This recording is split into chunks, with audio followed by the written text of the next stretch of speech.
अभी लेके आए सेंसोडेंट के टूथ का करंट गॉन तो लाइफ का करंट ऑन। पहला ब्रेक फिर कैसे मिला सिद्धांत? पहला इनसाइड एज वही था पहला ब्रेक? नहीं, लाइव सही है मैंने किया था लव रंजन सर का। जब वेब शोज शुरू ही हो रहे थे ओटीटी पे आना, तब यूट्यूब पे एक मिनी सीरीज आई थी लाइव सही है।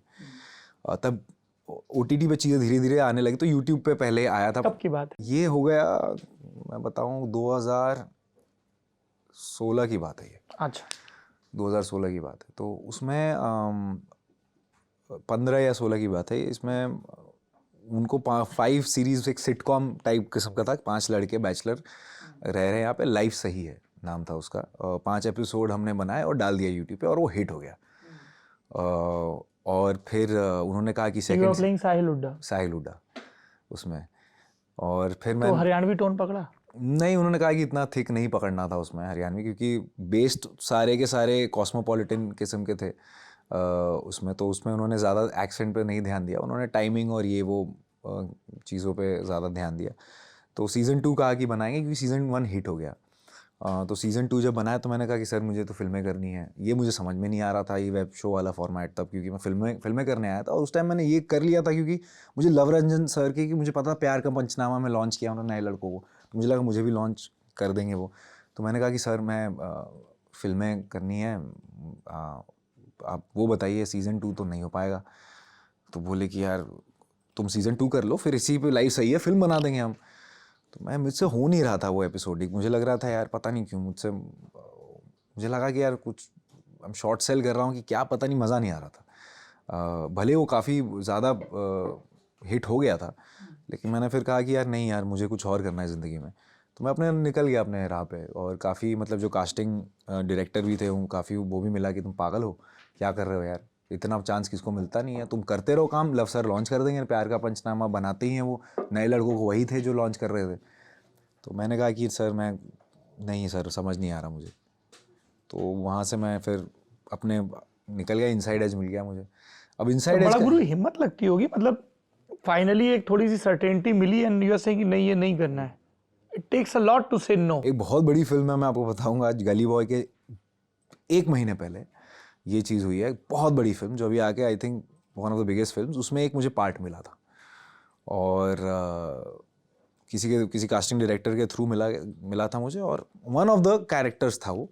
लेकिन उसमें ना स्क्रिप्ट थी ना कोई ऑडिशन लिया। कहा कि यार मार्शल आर्ट्स करते हो, एक्शन थी, एक्शन फैंटेसी फिल्म थी जो अभी आई और काफ़ी बड़ी हिट हुई थी, जिसका गाना भी काफ़ी प्रचलित है नाम है। तो उसमें एक one of the super heroes, एक आश्रम है उसमें, एक one of the super heroes का किरदार मिला था मुझे।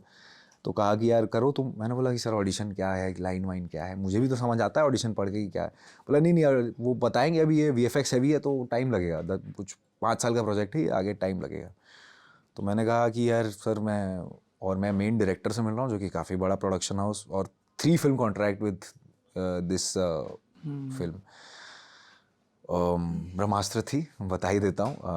उसमें one of the super heroes का था, एक आश्रम में एक सुपर हीरो का था। और मैंने कहा कि आयान से मिला, मैंने कहा कि यार मुझे कोई स्क्रिप्ट दे दो, मुझे समझा दो कि क्या है, मैं बहुत एक्साइटेड हूँ, कर लूँगा मैं। तो तभी स्क्रिप्ट थी नहीं, अभी वो भी काफ़ी इनिशियल स्टेज में थे, VFX वॉज फिगर आउट करने में। तो कहा कि नहीं 3 फिल्म लॉक इन है, ये है। तो मुझे समझ नहीं आ रहा था यार कि मैं क्या करूँ, और बड़ा मुश्किल, उसके लिए ऑडिशन की लाइनें लगी हुई थी। हम लोगों को देखने के बाद भी समझ नहीं आया ठीक है कि वो क्या है। तो मैं बैठा कास्टिंग डायरेक्टर के साथ, मैं बोला सर मैं नहीं कर पाऊंगा। तो खड़े हो गए उठ के, बोले पागल है, धर्मा के साथ 3 फिल्म का कॉन्ट्रैक्ट मिला। धर्मा 3 फिल्म का कॉन्ट्रैक्ट, अयान मुखर्जी, हाँ। रणबीर, आलिया, अमिताभ बच्चन के साथ। तो मैंने वही बोला कि सर मुझे कौन देखेगा, अगर अमिताभ बच्चन, रणबीर कपूर, आलिया भट्ट हैं साथ में, तो सर मुझे कहाँ दिखेगा, कौन दिखेगा। और 1-2 लाइन तो पता होनी चाहिए कि क्या बोल रहा हूँ, तो समझ में भी आए कि शायद मैं खेल दूँ या कुछ कर लूँ अपना। लेकिन वो नहीं था, तो फिर मैंने जाने दिया उसको। बड़ा मुझे बहुत ब्लैकलिस्ट कर दिया गया वहाँ से, कास्टिंग से। उसके 1 महीने बाद ब्लैकलिस्ट? ऑलमोस्ट या ब्लैकलिस्ट किए, तो पागल है लड़का, बदनाम हो गया था मैं कास्टिंग सर्किट में कि ये मतलब सिलेक्ट होके ना बोल देता है कौन भाई तू। इतने बच्चे वेट कर रहे हैं बाहर, लाइनें लगा रहे हैं, इनसाइडर आउटसाइडर सारे खड़े हैं बाहर, और तुम सिलेक्ट हो जा रहे हो, तुम मना कर दे रहे हो, क्या है। एरोगेंस, ये सारी चीज़ें, कॉकी, ये सारी चीज़ें, पागल है, ये है वो है, मैं पता नहीं क्या। मतलब मैंने सर नीचे रखा, मैंने कहा कि नहीं, कुछ मेरे अंदर जो है शायद मेरे घर पे जाके पापा को पता चलता है, बेटा नहीं सही किया। वो कुछ एक मैड बिलीफ लगता है ये सब, आप समझ रहे हैं, कुछ नहीं था उसको ना बोलना उस समय। एंड थैंकफुली वो फिल्म को समय भी बहुत लगा बनने में, तब तक उसके पहले गली बॉय आ गई, अभी तो वो रिलीज़ हुई फिल्म। और आई थिंक वो शायद वो किरदार भी उन्होंने काट दिया था नहीं उसमें, तो एक तरह से जो भी हुआ अच्छा ही हुआ। तो ये कुछ था सर, कुछ